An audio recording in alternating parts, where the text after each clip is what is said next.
নমস্কার বন্ধুরা, রিঙ্কু কিচেনে আপনাদেরকে স্বাগত জানাই। আজ আমি হাজির হয়েছি নতুন একটা রেসিপি নিয়ে। ডিম কারি বানাবো আমি। তার জন্য এখানে 4টে ডিম নিয়েছি। চলুন তাহলে শুরু করা যাক। আমি এখন ডিমগুলো সিদ্ধ করতে দিব। জলটা গরম হবে তখন ডিমগুলো দিব সিদ্ধ করার জন্য।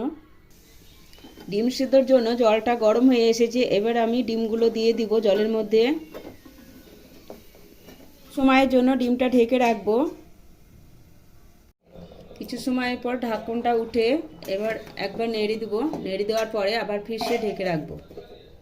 এবার ঢাকনা উঠে ডিমগুলো দেখুন সিদ্ধ হয়ে গেছে আমার। এবার ডিমগুলো নামিয়ে নিব। নামিয়ে নেওয়ার পরে ঠান্ডা জল দিয়ে ছাড়িয়ে নেব। এই দেখুন বন্ধুরা, আমি ডিমগুলো ছাড়িয়ে নিয়েছি। এবার কড়া গরম করতে দিয়েছি। এবার আমি সরষের তেল দিয়ে দেবো এর মধ্যে।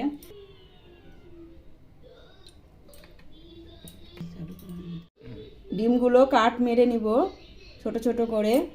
ফির এর ওপরে লবণ হলুদ দিয়ে মাখে ভেজে নেব। অল্প পরিমাণে লবণ দিলাম, অল্প পরিমাণে হলুদ দেব। এবার এগুলো মাখিয়ে নিব ডিমগুলো। এবার তেল গরম হয়ে গেছে, ওর মধ্যে দিয়ে দিব। এবার ডিমগুলো নেড়ে ভেজে নিব। এই দেখুন বন্ধুরা, এবার ডিমগুলো ভাজা হয়ে গেছে। আমি এবার তুলে নেব।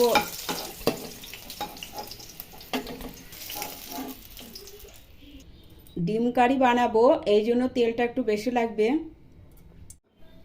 এবার আমি ফোড়ন দিব, জিরে দিব, গোটা মশলা দেব, লবঙ্গ, দারচিনি, গোলমরিচ, কাঁচা লঙ্কা, ছোট এলাচ নিব, এলাচগুলো চিড়ে দিব। এবারে এর মধ্যে পেঁয়াজ কুচি দিব। দুটো পেঁয়াজ কুচি করে রেখেছি আমি এখানে, দিয়ে দিলাম এই তেলের মধ্যে। পেঁয়াজগুলো সময় নিয়ে ভাজতে হবে। এই দেখুন, এবার পেঁয়াজটা এই পর্যায়ে যখন আসবে ভাজা ভাজা হয়ে, তখন আদা রসুনের পেস্টটা দিয়ে দিব। এবার আদা রসুনের পেস্টটা নেড়ে নিব। এবার এর মধ্যে শুকনো লঙ্কা দিয়ে দিব। আমি এখানে এক গাড়ির জন্য 3টে টমেটো নিয়েছি। টমেটোগুলো কেটে বেটে নিব। টমেটোটা মিক্সিতে বেটে নেব। এই দেখুন, মিক্সারে টমেটোটা বেটে নিয়েছি। এবার আমি কড়ার মধ্যে দিয়ে দিব। এবার ভালোভাবে মিশিয়ে নিব।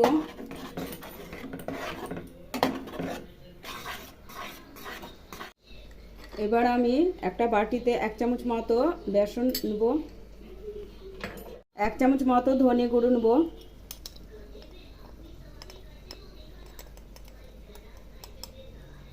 1 চামচ মতো লঙ্কার গুঁড়ো নেব।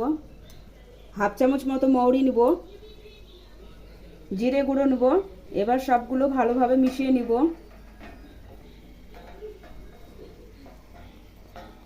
অল্প পরিমাণে চিনি দিব, স্বাদ অনুসারে লবণ দিব, আর অল্প পরিমাণে হলুদ দিব। ভালোভাবে মিশিয়ে নিব।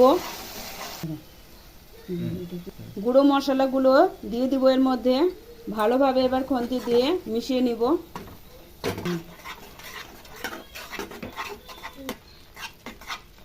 এটা একটু সময় নিয়ে মিশিয়ে নিতে হবে।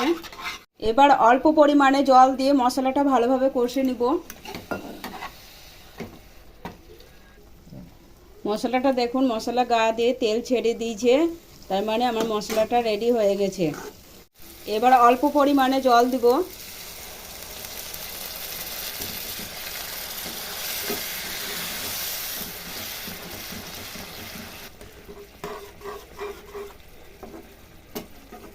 এবার এর মধ্যে ডিমগুলো দিয়ে দিব। ডিমগুলো দিয়ে খুন্তি দিয়ে ভালো করে মিশিয়ে নিব। ওপর দিয়ে কসুরি মেথি দিয়ে দিব। 2-3 মিনিটের জন্য ঢেকে রাখবো। ঢাকনাটা উঠিয়ে নিলাম। দেখুন বন্ধুরা, ধাবার স্টাইল এগ কারি বা ডিম কারি বানানো হয়ে গেছে। এবার এটা ঢেলে নিব।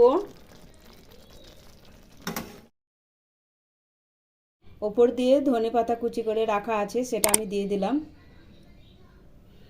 আমার এগ কারি রেডি হয়ে গেছে। ভিডিওটা ভালো লাগলে লাইক শেয়ার সাবস্ক্রাইব করবেন।